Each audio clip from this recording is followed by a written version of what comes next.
Welcome back for another episode of Creators Collective. We are going to have another fun week here, as we always do on the Creators Collective. And this week, we're going to do something a little bit special.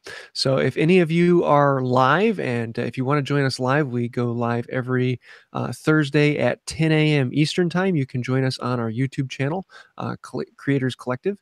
And if you are live in the live chat, in a second here, we're going to give you a chance to guess about who our who our special guest is, or who our special guest is.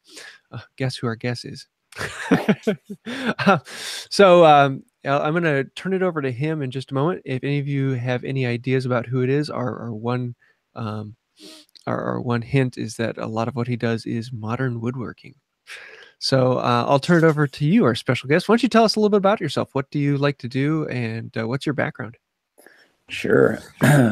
So, I mean, I guess as far as woodworking goes, like you said, I enjoy kind of modern design and modern materials to an extent. I mean, I use a lot of kind of classic hardwoods and things, but a lot of plywood and things like that. But my background is actually I mean, I got a degree in economics. I then went back to school and studied filmmaking, and then worked for film festivals and things like that, and kind of just got to a point where I didn't feel like I was being creative. And so I kind of did a classic quit your job and chase the dream. So I mean, I've always been into woodworking and making and things like that, but I finally decided to attempt to turn it into a career. So that's how I kind of got started. And then the whole YouTube thing was definitely a secondary part of that. I just, started making videos kind of as a way to market my furniture business, and then realized it could actually be something bigger than that. So here we are. But yeah, that's kind of my story. Cool. If you could describe your style, how would you describe it? I definitely heavily influenced by like mid-century Danish, design. And then kind of as that progressed, I started to kind of, create my own look, and definitely lots of curves. Like I said, I love working with plywood, and doing like the stacked plywood look, which I think is super awesome. And it was kind of, I was looking at ways to incorporate curved shapes into my furniture without diving into steam bending and making huge lamination jigs and things. And so I looked at plywood and I was like, oh, this is how I can do it. So that's kind of how I got to that stuff. Cool. All right. I think we should introduce him now. Yes. Go for it. So here with us today on the podcast is Shaun Boyd. He is an awesome creator. That curved bench that you did with those plywood laminations that you were talking about was insane. Thank you. You guys have to go check it out on YouTube right now. Just search for Shaun Boyd, ShaunBoyd, and his projects are just incredible and insane. And you make me want to get a festival domino. Yeah, that thing has paid for itself. I can't even tell you how many times over at this point. So now, are you full time with your furniture making? Yeah. Is this like what you do? Yeah, So you jumped off the deep end. Yeah, I really did. I was out of my garage for a while, and then just about a year ago, I moved into a little industrial building. And so, yeah, I mean, it was all doing custom furniture, and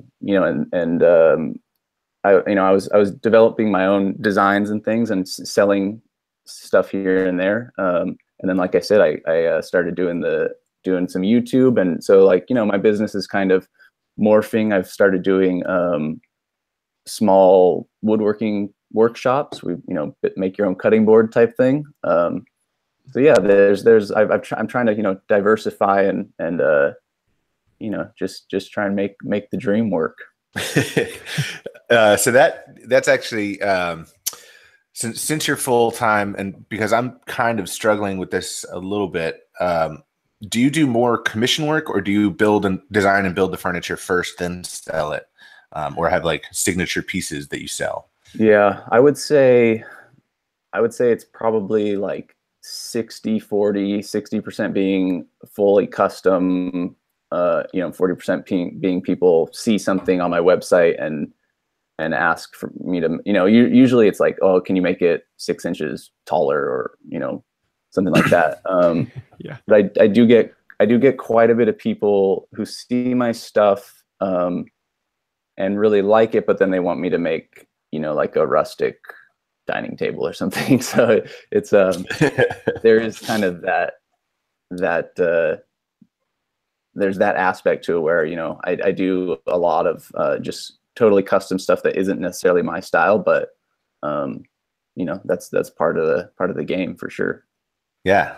I'm struggling with that right now with Right. this project I'm wrapping up, where it's like the client's money spends well. Totally.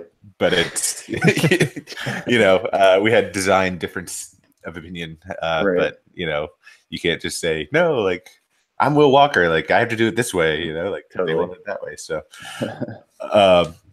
and do you, being a full-time furniture maker, designer, and having a background in economics, have you found that pricing your work is easy, or is it still a difficult? I talk to a lot of people, and that seems to be like the hardest thing for everybody to do, is to price their work. Yeah, for sure. I mean, I have a degree in economics, but that was like, every day I was in college studying economics, all I wanted to do was like take photography classes and take, so, I mean, that definitely, having that background definitely helps with, kind of owning your own business, but for sure, pricing and, I mean, honestly, basically anything that has to do with money, I absolutely despise. So it's still super hard for me to, like I make furniture that I could never afford. So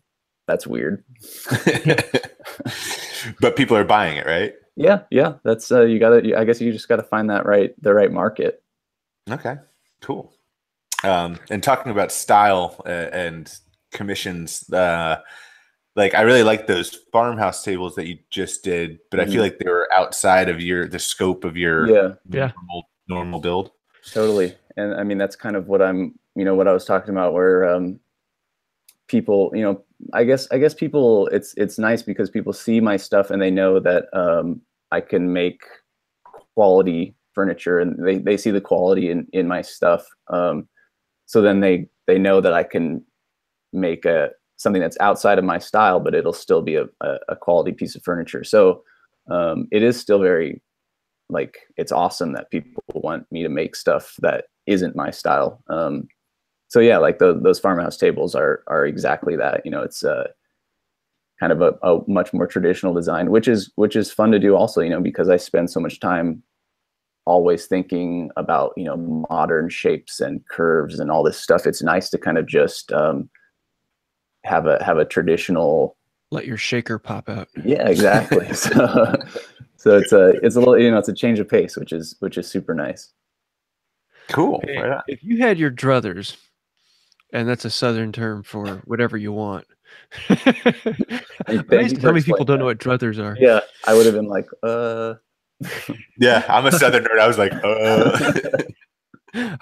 if you could have it any way you want, and the world knows who you are, and money's not a problem, would you do you like making commission ideas that fit other people's designs and wants, or would you want to make your own things and put them out there for sale, whether or not people want them or not? Yeah, I mean, I think about that quite a bit, and I think the the answer, kind of the knee-jerk answer would be, I want to make the stuff I want to make forever. But I think if I kind of think about it and I'm real about it, I mean, creativity comes and goes for sure. So I think I would definitely, you know, hit that plateau at times and get burned out on constantly, you know, coming up with new, fresh ideas. So yeah, I think if I'm real about it, it would be a mix of both, just because it is so nice to have those times where someone just hands you like a drawing or like some pictures from stuff they see online or something, and they say, make me something similar to this. And it's just like it's a really nice kind of break from constantly trying to come up with something new and unique, you know, every day. Cool. Why don't we get into what we've been working on? So, Shaun, since you're the guest, why don't you start us off? Yeah. So like we were saying, those farmhouse tables, I just finished up and posted the video on those, and those are for a new local restaurant. It's actually some close friends of mine are opening a restaurant, so that's exciting. And then I'm doing a couple more things for them, making some big butcher blocks and stuff like that. So it's kind of fun. It's fun to see your stuff go into a place that you know, they're going to get a lot of use and seen by a lot of people, which is exciting. And then I think after this stuff, hopefully I'm working on a new desk design that's back to more in my vein of design. So that's exciting for you know, the coming weeks or so. Fun. Yeah, along recent builds, Jeff Gruff asks, looking through your library, came across your dust collection you made about 3 months ago. How's that holding up? Yeah, that it's good. I used all PVC sewer drain pipe or whatever it is. I tried to really simplify it just because my shop's small and I didn't want, you know, massive ducting all over the place. But yeah, it works well. I think the only thing I would eventually want to upgrade is I don't have any sort of separator or cyclone or something on my dust collector. So I'm constantly emptying the bag and trying to vacuum out the filter and, you know, blow out all the dust. So it's like I collect dust for a week and then I go to empty it and I spread dust all over the place. That's the only thing I would eventually change. You're making me happy. I'm a hand tool guy. Yeah, totally. Yeah, what was that video that you did recently where you actually showed yourself like emptying the bag? Yeah, and it's like just dust. That was in the table. Yeah, the table video. I was planing all those boards so much, and then it filled up to the point where there was like loads of dust inside the filter. So when I took the bag off, not only was there dust everywhere, but just like all this dust just dumped out of it. And those bags are such a pain. Oh, it was terrible. I've got a separator, just a trash can separator, as the first stage of my 2-stage dust collection. And I always know when that's full because the bag starts to fill up. And I rarely take the bag off. And so all the fine dust gets stuck up in my filter, and then like my planer won't suck up any. Yeah, cool. So, James, what are you working on? I asked you first. Cool. Then I'll go. Yeah. I've been working on the saw vise. It's a very simple project, but I'm trying to draw it out over longer time as opposed to the channel being just about the saw vise, as it kind of was with the side table. You know, an entire month of videos on just the side table. I'm trying not to do that with the saw vise. But I'm hoping that'll be done soon. I have about 3 more videos that I want to put out on it. But the big thing is right now I'm ramping up to do a video that was kind of an odd. Well, let me back up. I'm trying to use more and more hide glue. I really like it. It's got a lot of bonuses in that it's finish clear, so your finish can absorb into the glue. So if there's a squeeze out onto the surface, it doesn't It doesn't block the surface from the finish absorbing like PVA does. It also has a longer set time, so you can work with it. It has a bit more of a flexibility to it in its function. It's all around an easier glue, though a lot of people don't trust it as much as a PVA glue because PVA is supposed to be a little stronger. But then that made me think, is it stronger? And then what's the difference between like the Type Bond wood glue and the old brown wood glue and wood glue you mix yourself? Uh, and so I thought, well, maybe I should just test this for my own good, but then that would make a good video. So then I put it out to a few other people, should I test this? And other people were like, well, yeah, you should test it then with epoxy and CA glue and construction adhesive, 5-minute epoxy. And so now I've got this list of like 16 different glues that I want to test. In order to make it scientific, I'm going to do, 3 or 4 of each glue on each surface. And then I also want to test, gap filling. And then other people are like, well, I'd love to know about weather outside. And so now I've got this list of like 300 tests I want to do. And then I'm trying to figure out a rig in order to do this so I can quickly go through them. And it's turning into quite the process. So it's looking like, 3 or 4 videos worth of content. And You have to have really every in-depth. Combination of glue and wood and weather and Yeah. So that's kind of been racking my brain recently.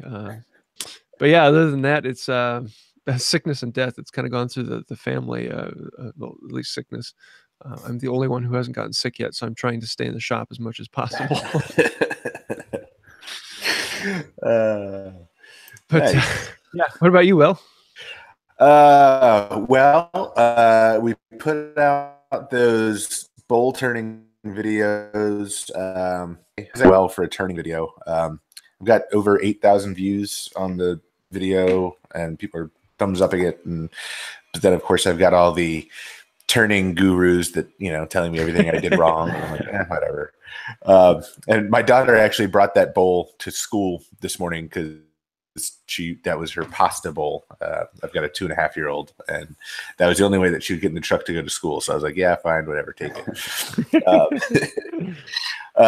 And I'm finishing up the Live Edge Cherry Vanity.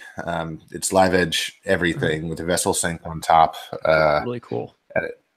Thanks, man. Yeah, it was a little outside my design, my aesthetic, where I love Live Edge, but I like to mix it with more conventional, modern, straight lines or angled lines instead of just everything Live Edge. And the overhangs on the edges was a little much. It looks a little unbalanced to me, but that's really what the client wanted. So I finishing up that probably today, delivery next week. I got started on another Live Edge Vanity, and this one's going to be a little bit easier and more my style. It goes in an alcove where a sink is. So there's 3 walls, and it'll go from wall to wall. It'll be about 6 feet long, and then it'll have a vessel sink sitting on top. And I'm just holding that up. It'll be a built-in. I'm just holding that up with some ledger strips along the wall, drilled into the studs, and then that will sit on top. And that's out of spalted hackberry that I got from my sawyer. Yeah. So the client, he's actually went to elementary school with the guy.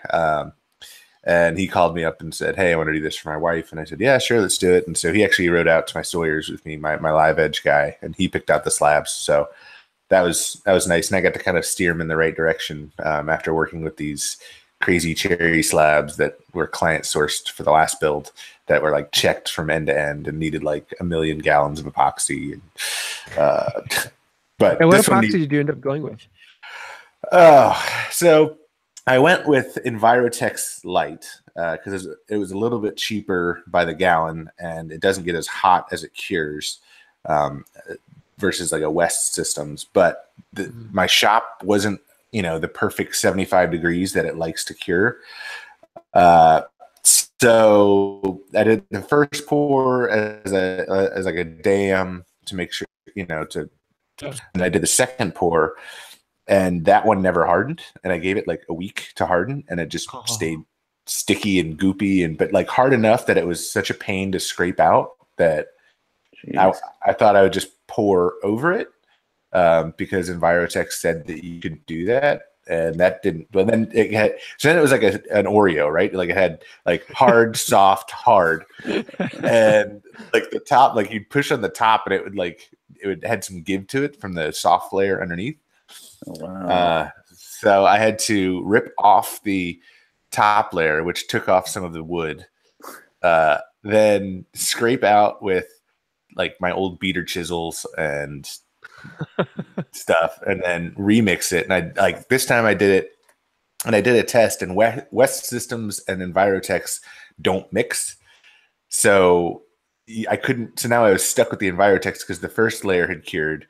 And so I mixed up another batch and just like made sure to really, really, really mix it. And I kicked on the heater in my shop and made sure it was like, I was like sweating in my shop.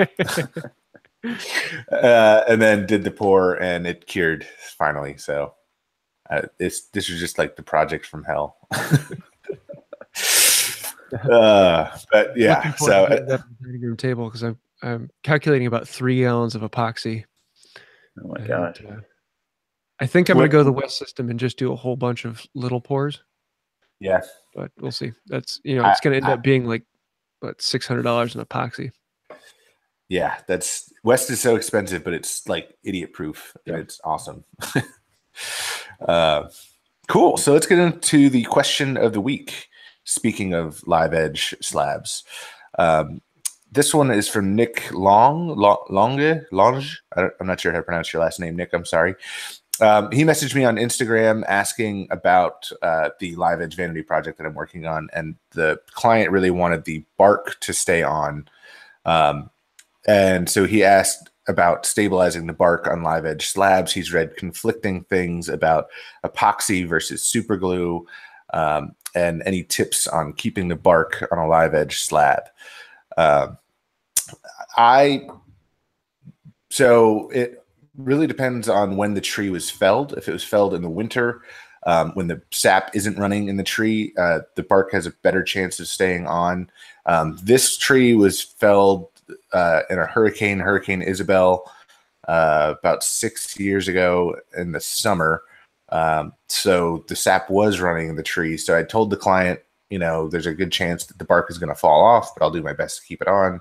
I used CA glue, thin CA glue, to kind of impregnate the bark with CA glue, and it seems to be holding on. James, do you have any experience with any of that? CA glue I like for thinner barks. I don't trust its penetrating power. Even the thin stuff, I don't trust it to go much deeper than like a 1/4 inch. So if you get some of the bigger, beefier barks, well, that's kind of odd. Bigger, beefier bark. Like a walnut or something? Sounds like a McDonald's sandwich.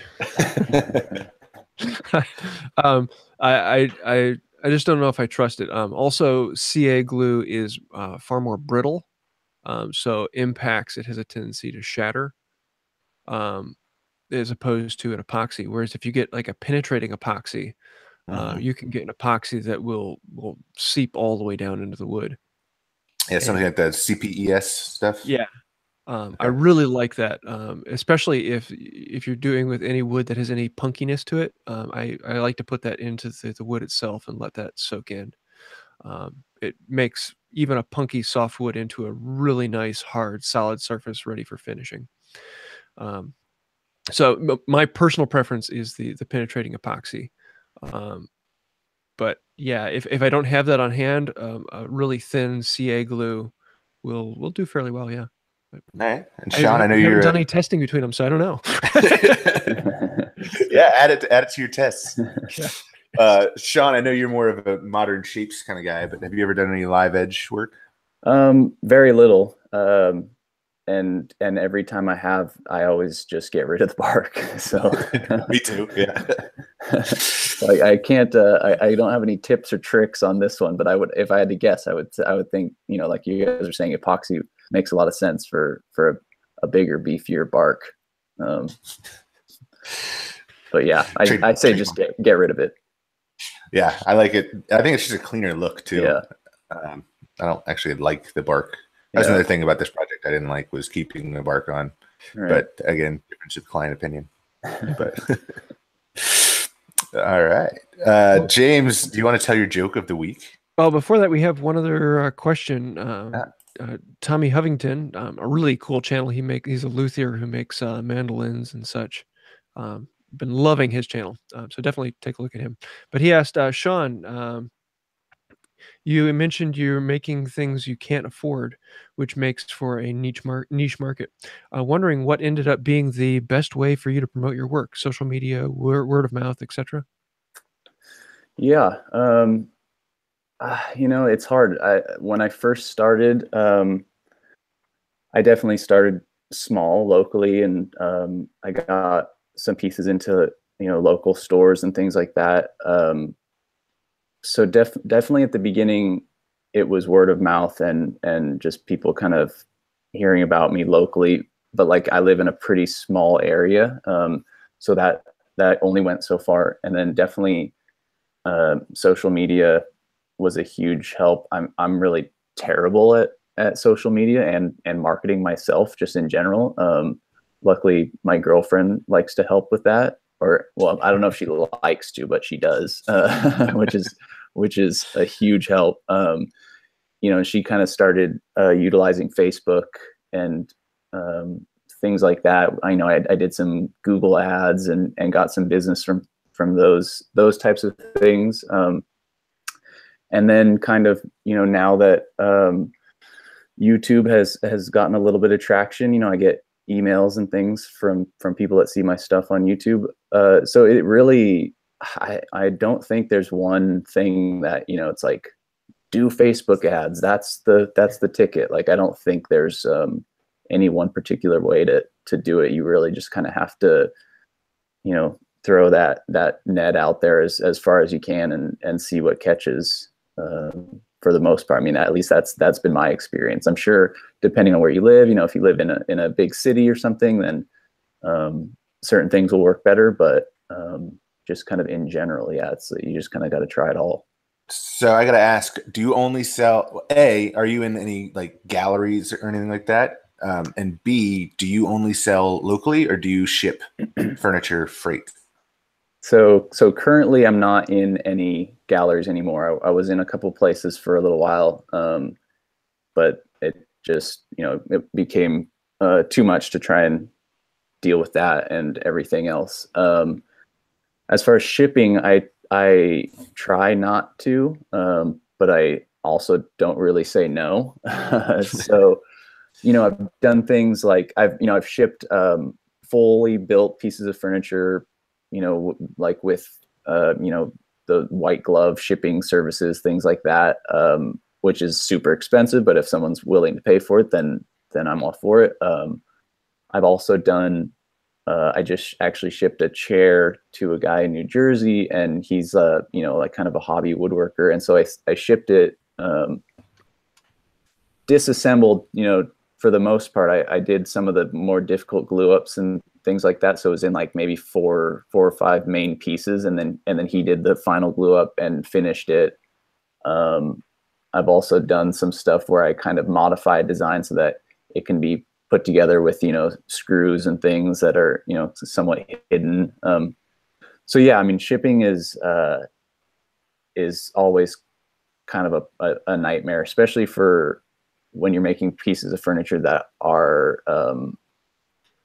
like so finished that, you don't want any, screws and things like that showing. So that's always a bit of a struggle, but it's just depending on the customer and if they're willing to foot the bill or not. And, yeah. It's always one of those things where you can figure it out if you really want to make it happen. Yeah, do you want to assemble it, or do you want to pay for it to be shipped? Yeah. Yeah, I've kind of put my foot down and said, like, no, I won't ship, big pieces just because it's such a pain. But I was talking to Kyle Toth, and he ships like everything. He built this crazy mahogany front door. Yeah.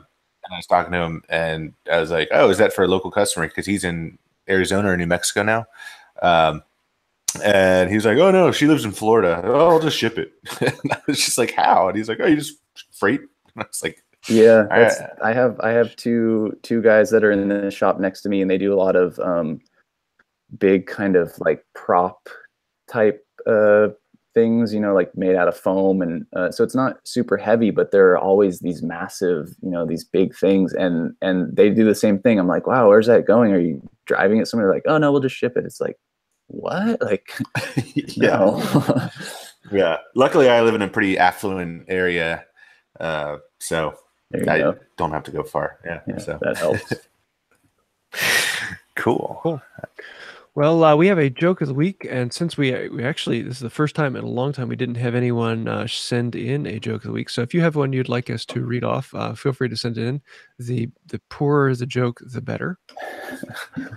These are like dad jokes of woodworking. So you heard about the Valley girl who joined a shop class, right? She was mad when she found out it had nothing to do with the mall. Oh, that one's really bad.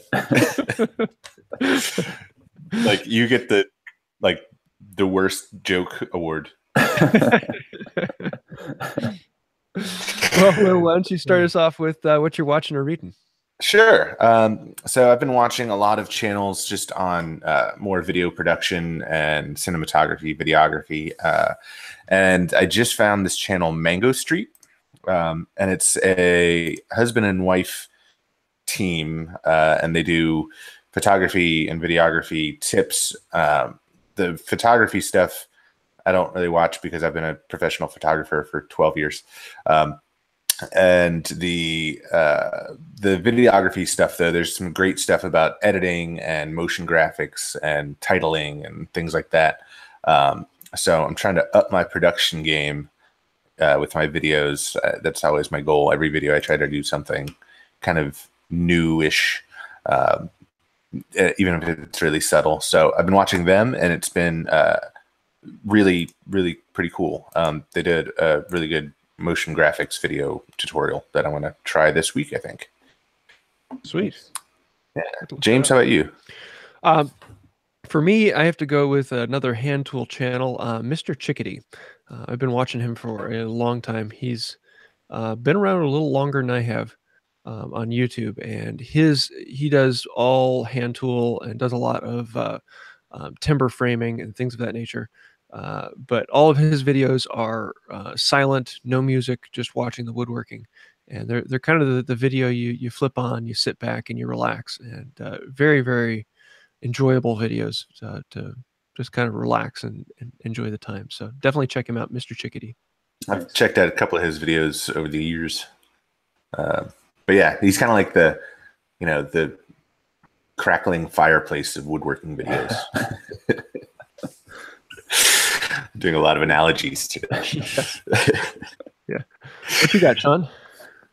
So I've been watching the Olympics. That's taken, if I'm not in the shop, I'm watching the Olympics. I'm kind of obsessed with it. But besides that, something a little more related to what we're talking about, kind of like what Will was saying, I have started watching Peter McKinnon, and he is a photographer, cinematographer, and makes kind of fun, interesting videos. But it's it's all based around shooting better photos or better video, and so same kind of thing. I'm trying to right now. I'm just like stick the GoPro anywhere near where I'm working and turn it on.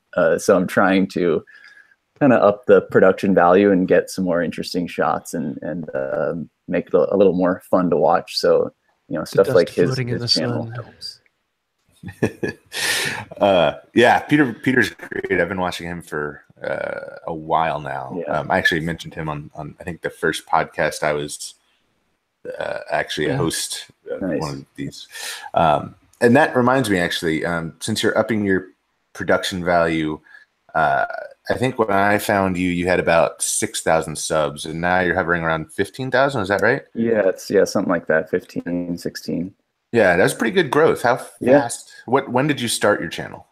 So I've had my the actual channel for maybe a year or two, year and a half maybe. But like I said, for the first probably 8 months, 9 months, something, I was just like, I posted like 3 or 4 videos. And it was really just a way for me to, if someone said, oh, I like your furniture, I want to, I live in a different state, I want to see like what you do, is like, oh, you can watch this video, you can see my process and stuff. And then, so yeah, it really was just, maybe since September or so that I kind of decided like, okay, let's do this on a regular basis.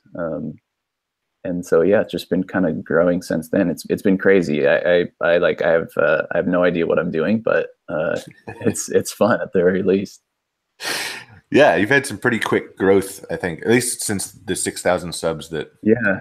I mean, that plywood bench did really well. And so like, I think that was a big help. So yeah, I don't know. I couldn't tell you like how it happens or why, but there it is. No, congrats, man. Yeah, it's fun.